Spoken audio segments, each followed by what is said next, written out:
Let's answer some mailbag questions, shall we?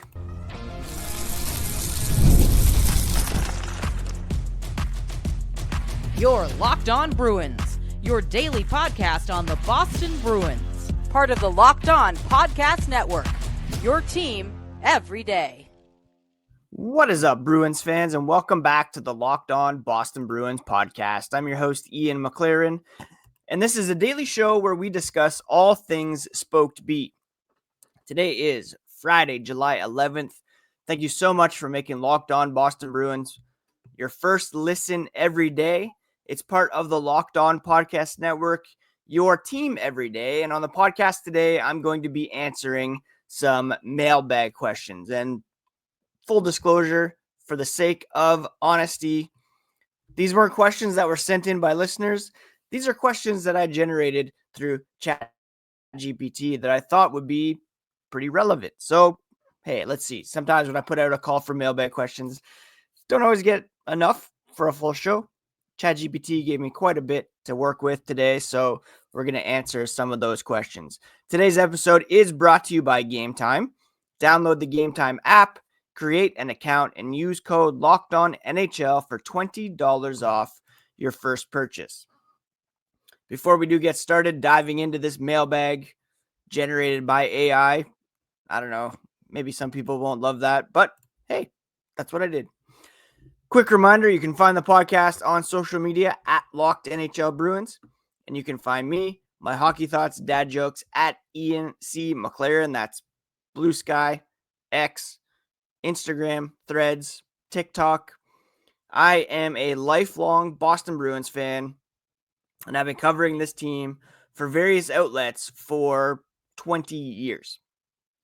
And again, today, answering some mailbag questions on the roster, prospects, offseason strategy, maybe having some fun with pop culture to close things out as well.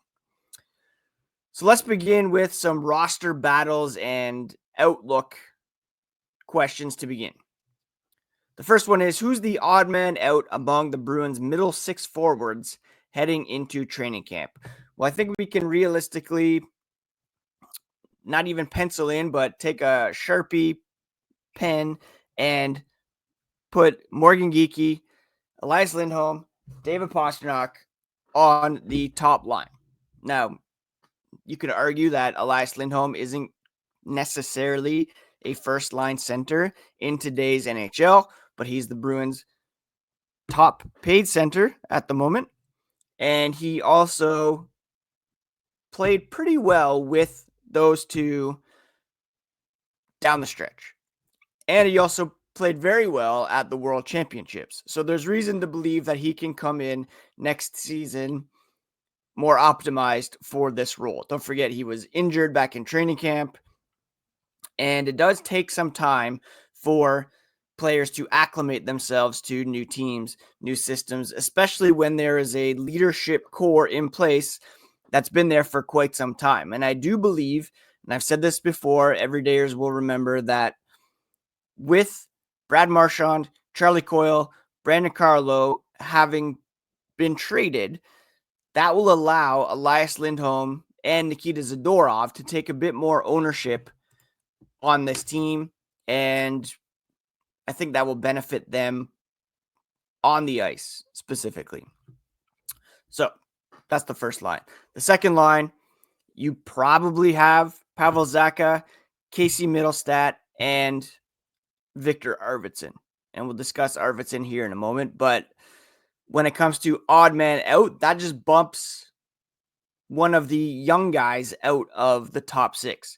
Perhaps there were aspirations of Mapra stepping up and being a second line center or starting on the wing. Maybe a guy like Fabian Lysell, who we'll also discuss in a minute. Maybe he was able to grab the second line right wing spot, and that's still possible. But for right now, any younger guys are the odd men out because of that acquisition of Victor Arvidson on July 1 from the Edmonton Oilers. The reality is the Bruins needed to add another top six forward in free agency, Arvidson aside. And that's something that they did not address. And one clear criticism of Don Sweeney here in the offseason so far. When it comes to Arvidson, question, what is the realistic expectation for him? A top 6 contributor or a deadline chip? I think it could very well be both. And if he is a top 6 contributor, that will only help them to maximize potential return at the trade deadline. Remember, he's signed for only one more year at $4 million. And if he clicks with the Bruins and is productive, then Stanley Cup contenders may come calling, and you could still do some of the same kind of deals that the Bruins did this past trade deadline by getting some young prospects and picks. I don't think Arvidson is necessarily a long-term play here for the Boston Bruins. He is 32 years old already, so doesn't really fit in with the retooled timeline. But if they can get some goals out of him early in the season, and then, I mean, if they're really surprising and they're in a playoff spot, maybe they don't trade him. But if you could get futures, prospects, high picks at the deadline for Arvidson, then you have to consider that instead of losing him for nothing potentially as an unrestricted free agent if you're not going to re-sign him. Couple more questions here about the roster. Is Fabian Lysell NHL ready, or will he be passed over in favor of Arvidson, or will he be passed by younger prospects like Will Zellers, who we talked about yesterday?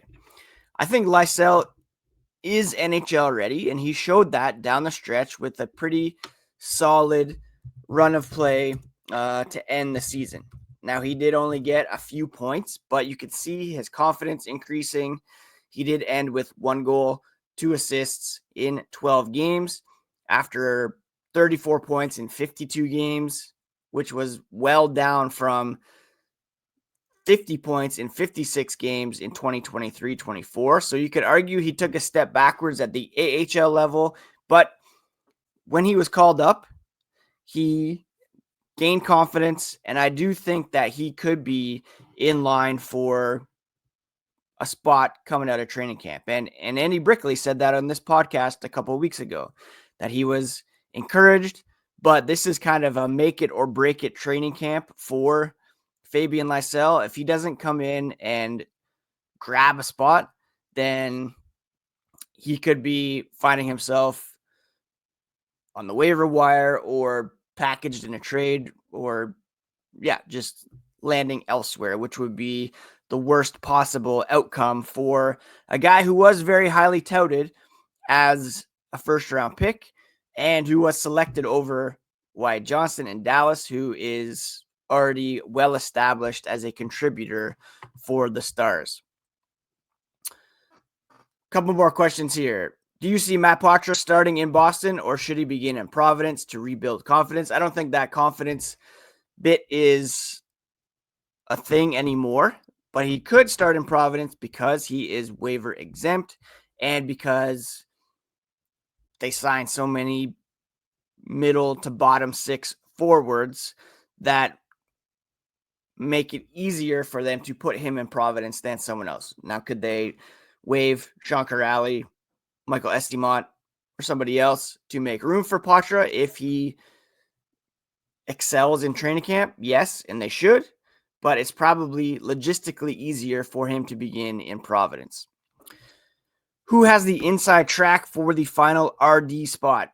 Andrew Peeke, Henry Jokiharju, or someone else? Well, right now, the Bruins still a bit thin on the right side, even after re-signing Jokiharju. They have Charlie McAvoy, of course. Then it's Peeke, Jokiharju, and Jordan Harris, who could perhaps play the right side as a left-hand shot. And don't forget, Victor Soderstrom is there as well as a bit of a reclamation project for the Boston Bruins. So, I mean, those are the 3 guys. Matt Peeke, Jokiharju in the top 6. And then After that, it's a bit of a crapshoot as to who is the extra defenseman, whether it's Harris, Soderstrom. I wouldn't be surprised if they keep both of them on board to begin the season. All right, we got some more mailbag questions coming up about prospects and the future of this team. We'll touch on those here as the podcast continues.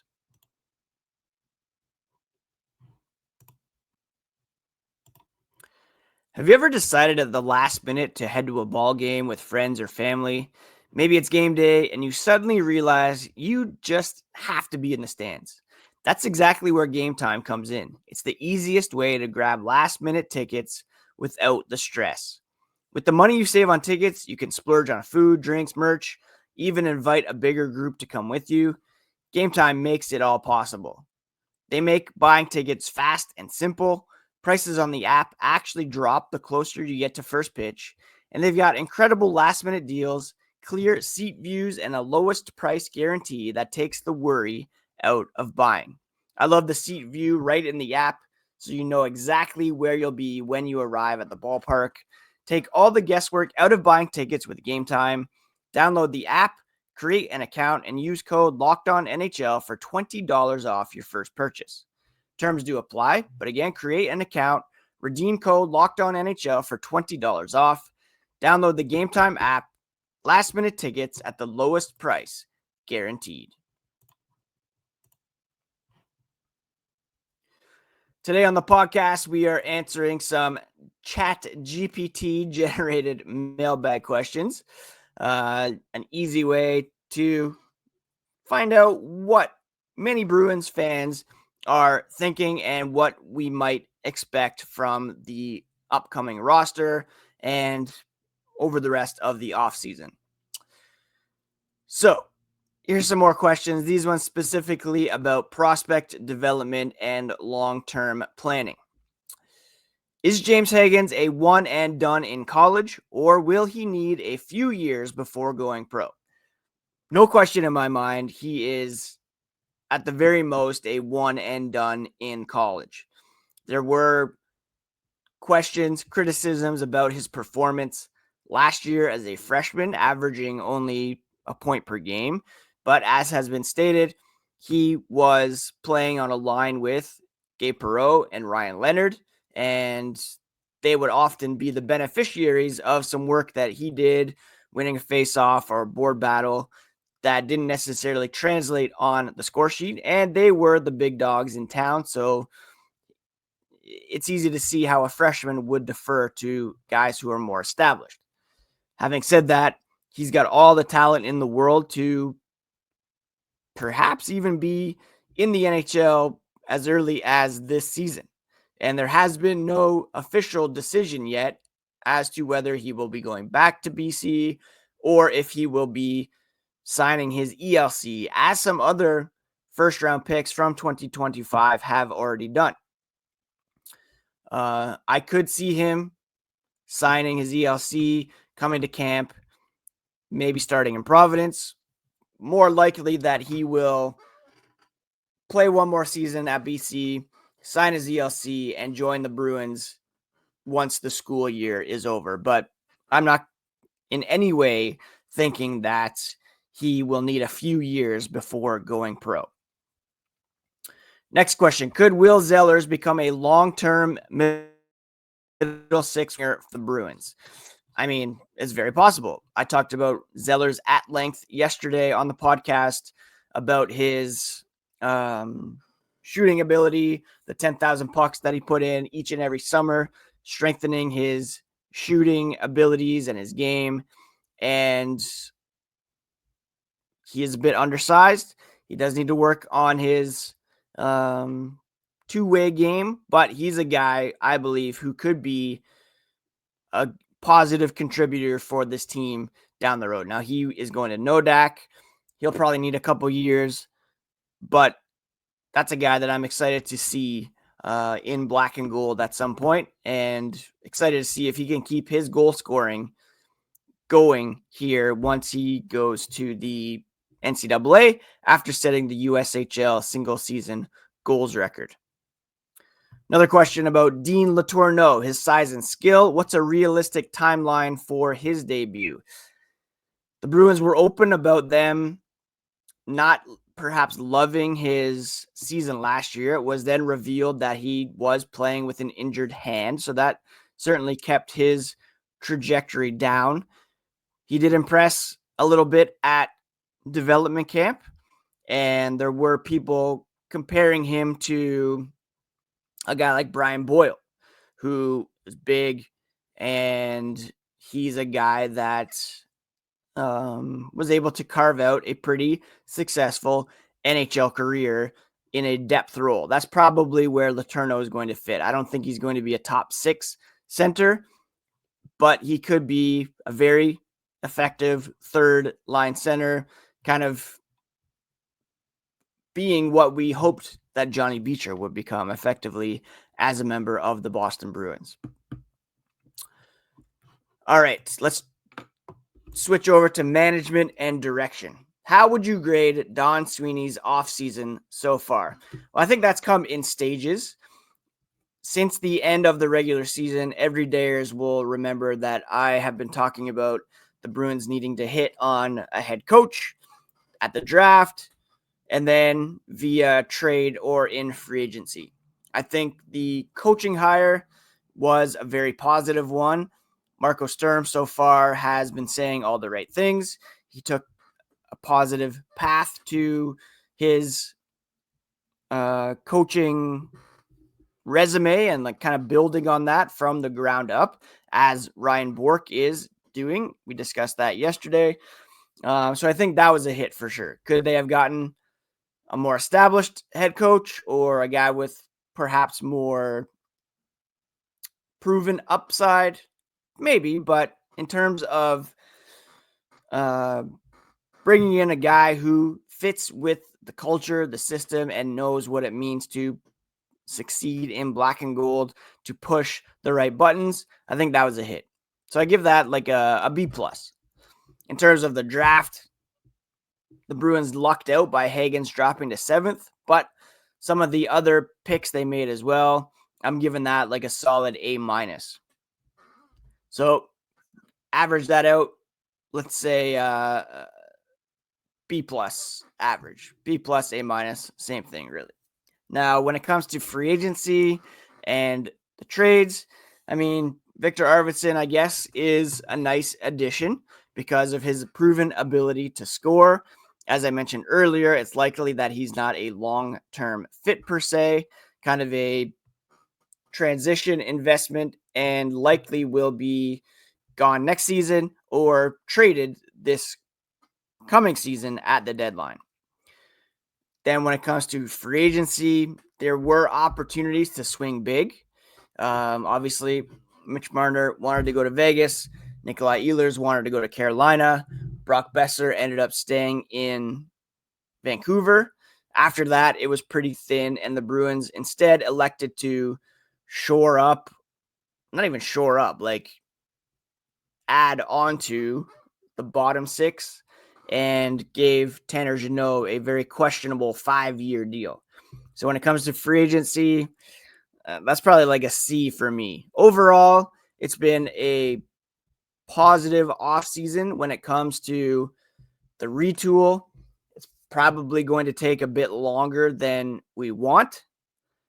And that leads me to the next question, which is, are the Bruins doing enough to build around David Pastrnak in his prime?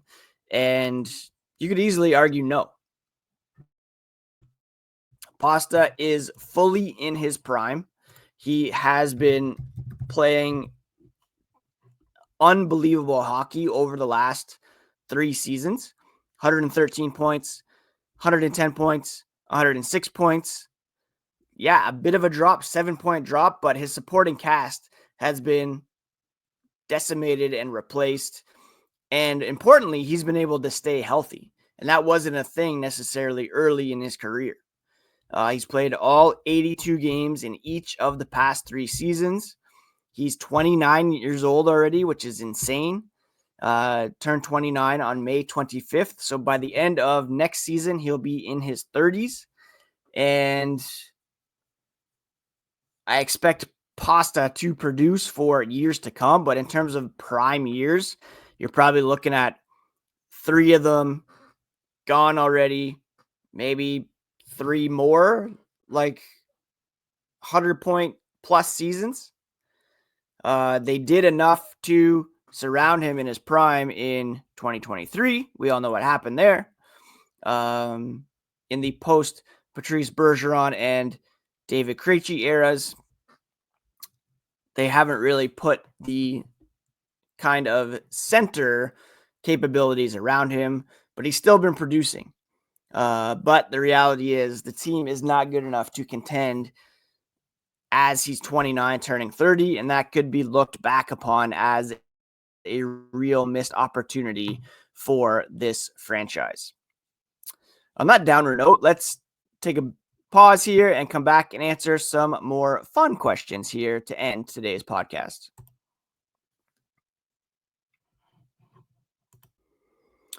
All right, let's end the podcast with some fun mailbag questions. Which Bruins player would survive the longest in a horror movie, and who's getting taken out in the first scene? Reminds me, there's that I Know What You Did Last Summer reboot coming out this summer. Might check that out. I recently read It by Stephen King for the first time, and I have to get to watching those recent movies as well. So I got to check that off the list. I've also been rewatching Stranger Things in preparation for the final season. So my head's kind of in this space. Survivor, I'd go with maybe Charlie McAvoy. He's smart, throws the body around, plays with composure, and he'd probably end up leading the group, figuring out the monster's weakness, and surviving to the end. I'm going with Charlie McAvoy. When it comes to who's getting taken out, maybe Pavel Zacha. Not because he's soft or anything, but he just seems so nice and trusting. And he's the kind of guy who hears a noise in the woods and says, hello, is someone there? And then boom, he's gone. So I'm going with McAvoy as the survivor, Zacha as the first one out. Now, let's see. What's your walk-up song if you're taking a shootout attempt at the Garden? That's a good one. You could easily go with like Lose Yourself by Eminem, classic adrenaline track. One shot, one opportunity. It writes itself. I was in college. We had a very serious floor hockey league. And my team happened to win the championship 2 of the 4 years that I was there. I captained that team.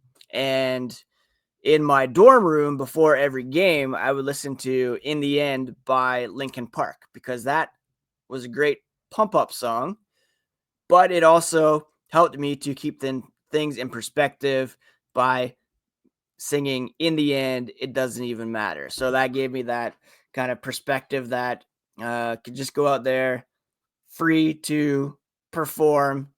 Doesn't really matter, especially at college floor hockey intramural level, but that still got me pumped up enough to be effective out there. So that's probably what I would choose as my classic walk-up song. Which Bruin? Oh yeah, if the Bruins were a fast food restaurant, which one would they be and why? Well, that's a good question. Right now, I don't know. You might want to go for Taco Bell because they kind of stink. But maybe you go with Wendy's, right? Maybe not as flashy as McDonald's, but they're consistent. They're hardworking. They got spice when it matters. They've added some spice like Wendy's has with that new Takis burger in Tanner Jeannot. Classic red and black branding that you could replace with the black and gold. Maybe that feels about right for now. Final question about the Bruins.